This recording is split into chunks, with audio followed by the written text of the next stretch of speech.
খবরের দিকে আমাদের নজর রাখতে হচ্ছে। পুলিশের বিরুদ্ধে অতি সক্রিয়তার অভিযোগ। জরুরি ভিত্তিতে শুনানির জন্য ইডির আবেদন খারিজ কলকাতা হাইকোর্টে। শুনানি হবে 14 জানুয়ারি, অর্থাৎ আপাতত পুলিশের কাজে হস্তক্ষেপ নয় আদালতের। আর এই নিয়ে জোর তরজা।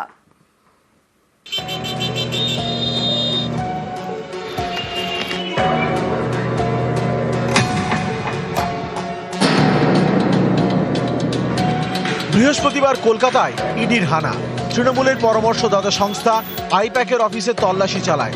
সংস্থার কর্ণধারের বাড়িতেও হানা দেয়। দুই জায়গাতেই যান মমতা বন্দ্যোপাধ্যায়, যায় পুলিশও। এই নিয়ে তোলপাড়। হাইকোর্টে মামলা, পাল্টা মামলা। পুলিশের বিরুদ্ধে অতি সক্রিয়তার অভিযোগে মামলা করে ইডি, পাল্টা ইডির বিরুদ্ধেও অতি সক্রিয়তার অভিযোগে মামলা করে তৃণমূল। শুক্রবার দুটি মামলাই ছিল বিচারপতি শুভ্রা ঘোষের সিঙ্গেল বেঞ্চে, কিন্তু এজলাসে ভিড় ও বিশৃঙ্খলার কারণে শুনানি স্থগিত করে দেন বিচারপতি। তখন জরুরি ভিত্তিতে শুনানির আবেদন করে ইডি। ভারপ্রাপ্ত প্রধান বিচারপতি সুজয় পালকে ইমেল করে। ইডির আবেদন ফিরিয়ে দেন ভারপ্রাপ্ত প্রধান বিচারপতি। প্রধান বিচারপতির সচিবালয় জানিয়ে দেয়, ইতিমধ্যেই সিঙ্গেল বেঞ্চ মামলার স্থগিতের নির্দেশ দিয়েছে। 14 জানুয়ারি শুনানি। এই অবস্থায় নতুন করে জরুরি বেঞ্চ বসিয়ে শুনানির জন্য হস্তক্ষেপের জায়গা নেই।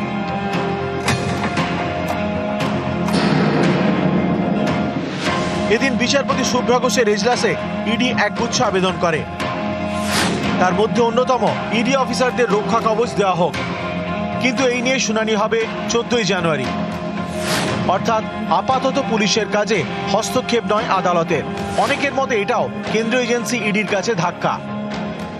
পশ্চিমবঙ্গের সাংবিধানিক সংকট নয়, পশ্চিমবঙ্গের সাংবিধানিক ব্যবস্থাটি ভেঙে পড়েছে। যখন ইডির করা মামলার শুনানি হচ্ছে, তখন কোর্টরুমের ভেতরে তৃণমূল কংগ্রেস নিজের লয়ার সেলের সদস্যদের ঢুকিয়ে দিয়ে পুরো বিচার ব্যবস্থাটাকে হাইজ্যাক করার চেষ্টা করলেন, যার জন্য আজ শুনানি পিছিয়ে গেল। 6 বছর যে মামলাটা নিয়ে যদি এত জরুরি এত কিছু, তাহলে অনেক আগেই তদন্ত, অনেক আগেই জিজ্ঞাসাবাদ হয়। ইলেকশনের আগে জানুয়ারি মাসে মনে পড়লো আচমকা গিয়ে যেতে হবে তৃণমূলের তথ্য ভান্ডারটা নেওয়ার জন্য। যা যা হওয়ার তাই হয়েছে।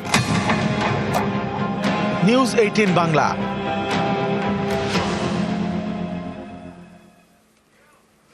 আইপ্যাকের অফিসে ইডি হানার প্রতিবাদে রাজপথে মমতা বন্দ্যোপাধ্যায়। গতকাল যাদবপুর থেকে হাজরা মোড় পর্যন্ত মিছিল করলেন, সুর চড়ালেন বিজেপির বিরুদ্ধে। তুমি আমাকে একদিন আটকাবে, আমি 100 দিনের ফসল তুলে নেব।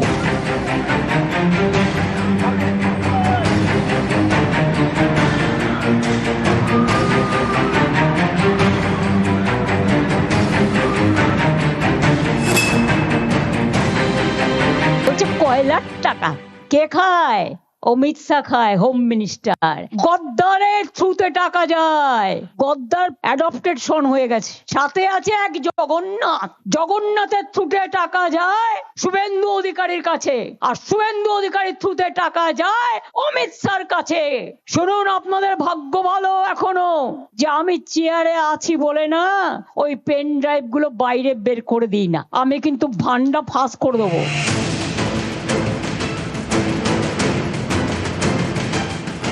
ইডির দাবি, কয়লা পাচার মামলা তদন্তে বৃহস্পতিবার আইপ্যাকের অফিস ও সংস্থার কর্ণধারের বাড়িতে তারা অভিযান চালায়। সেই অভিযান ঘিরে ধুন্ধুমার বেঁধে যায় ভোটের বাংলায়।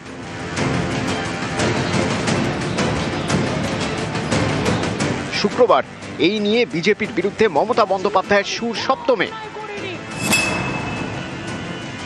লক্ষ্মণের দণ্ডি পেরিয়ে গেলে কিন্তু আর সামলে রাখতে পারবেন না। আমি অনেক কিছু জানি, বলি না শুধু দেশের স্বার্থে। আমি কাল যা করেছি as a all India Trinamool কংগ্রেসের চেয়ারম্যান করেছি, এবং যা করেছি আমি কোনো অন্যায় করিনি। তুমি আমায় খুন করতে এসছো, আমার আত্মরক্ষা করার অধিকার আছে। তুমি সমস্ত ডেটা আমার অফিস থেকে চুরি করছিলে। 5.5 ঘন্টা সবই তো চুরি করেছো, বাকি কিছু রেখেছো? জোড়া ফুলটাতেই তো আমরা দাঁড়াই। তা জোড়া ফুলটা যদি রক্ষা না হয়, পার্টিটাই যদি রক্ষা না হয়, তো মানুষের জন্য লড়াইটা করবো কি করে?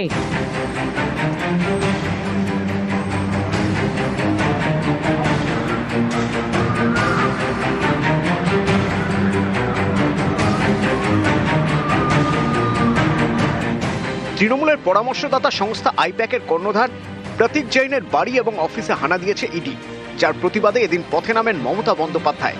যাদবপুর ইডি থেকে হাজরা মোড় পর্যন্ত মিছিল করেন।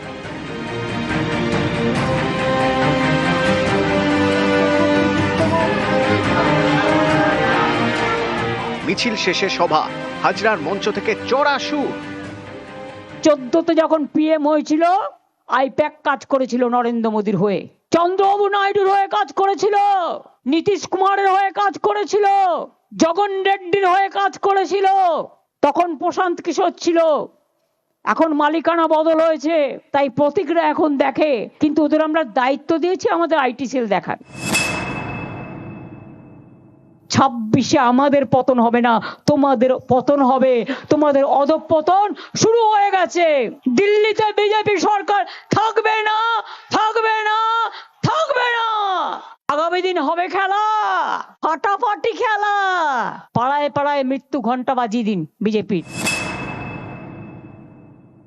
আমাদের next destination is election commission. খেলা করতে হবে, লড়াই করতে হবে, আর যারা যারা ক্ষমতা আছে আমার সাথে যাবে, কলকাতা থেকে দিল্লি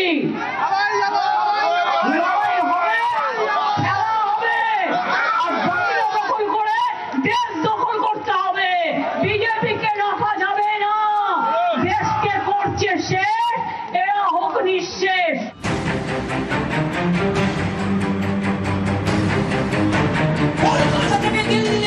নিউজ 18 বাংলা।